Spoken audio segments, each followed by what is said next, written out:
नवरात्रि सबसे पवित्र त्योहारों में से एक है जिसे दुनिया भर में सभी हिंदुओं द्वारा व्यापक रूप से मनाया जाता है। नवरात्रि का प्रत्येक दिन देवी दुर्गा के विभिन्न अवतारों से जुड़ा है और प्रत्येक दिन का अपना एक अलग महत्व है। इस वर्ष शारदीय नवरात्रि 22 सितंबर 2025 को प्रारंभ होगी। वहीं इसका समापन 2 अक्टूबर 2025 को विजयादशमी के पर्व के रूप में होगा। नवरात्रि आमतौर पर खुले में मनाई जाती है, जहां माता रानी के बड़े बड़े पंडाल लगाए जाते हैं और आकर्षक सजावट भी की जाती है।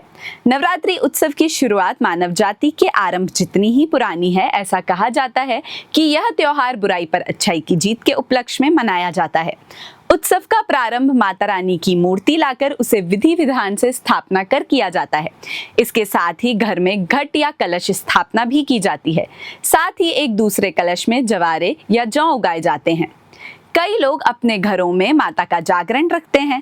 खासकर पंजाब, हरियाणा, उत्तराखंड, हिमाचल आदि प्रदेशों में किसी एक खास दिन रात भर भजन कीर्तन होते हैं। इन 9 दिनों में गरबा नृत्य का आयोजन भी होता है। उपवास नवरात्रि में प्रचलित प्रमुख परंपराओं में से एक है। हालांकि उपवास करना व्यक्तिगत पसंद का मामला है, फिर भी कई लोग पूरे 9 दिन उपवास रखते हैं और 10वें दिन यानी विजयादशमी के उपलक्ष्य पर अपना उपवास खोलते हैं। नवरात्र में उपवास रखने की प्रथा रामायण काल से भी पहले की है। देवी भागवत पुराण के अनुसार भगवान राम ने लंका पर चढ़ाई करने से पहले मां दुर्गा का 9 दिन उपवास रखा था। यह उपवास इसलिए विशेष था क्योंकि मां दुर्गा ने स्वयं प्रकट होकर प्रभु श्री राम को विजय होने का आशीर्वाद प्रदान किया। आइए आज की वीडियो में हम इस कथा के बारे में जानते हैं। दुर्गा सप्तशती में उल्लेख किया गया है कि जब श्री राम ने रावण के वध का निश्चय किया तो उनकी इच्छा माता दुर्गा की उपासना करने की हुई। उस समय आश्विन मास था और श्री राम चैत्र तक की प्रतीक्षा नहीं करना चाहते थे। जब जामवंत ने उनसे पूजा करने का आग्रह किया तब वे आश्विन मास में ही मां आदिशक्ति की कठोर उपासना आरंभ कर देते हैं। तब प्रभु श्री राम हनुमान जी से 108 कमल पुष्प की व्यवस्था करने के लिए कहते हैं। प्रभु श्री राम पूजा में लीन हो जाते हैं और कमल पुष्प चढ़ाने लगते हैं। उन्हें 108 कमल पुष्प की आहुति देनी थी। तभी शक्ति दुर्गेश नंदिनी का रूप धारण करती हैं और एक कमल पुष्प चुरा लेती हैं, जिस वजह से अंतिम आहुति में व्यवधान पड़ गया। तब श्री राम को याद आया कि उन्हें कमल लोचन भी कहा जाता है, इसलिए वे अपनी एक आंख अंतिम आहुति के रूप में चढ़ाने का निश्चय करते हैं। जैसे ही वे अपने बाण से अपनी आंख निकालने का प्रयास करते हैं, माता दुर्गा उन्हें रोक लेती हैं। उनकी इस अद्भुत भक्ति से प्रसन्न होकर माता ने उन्हें विजयश्री का आशीर्वाद दिया। तब श्री राम ने रावण से अंतिम युद्ध किया और माता के आशीर्वाद से उनका वध कर दिया। तभी से शारदीय नवरात्रि पर्व का आरंभ हुआ।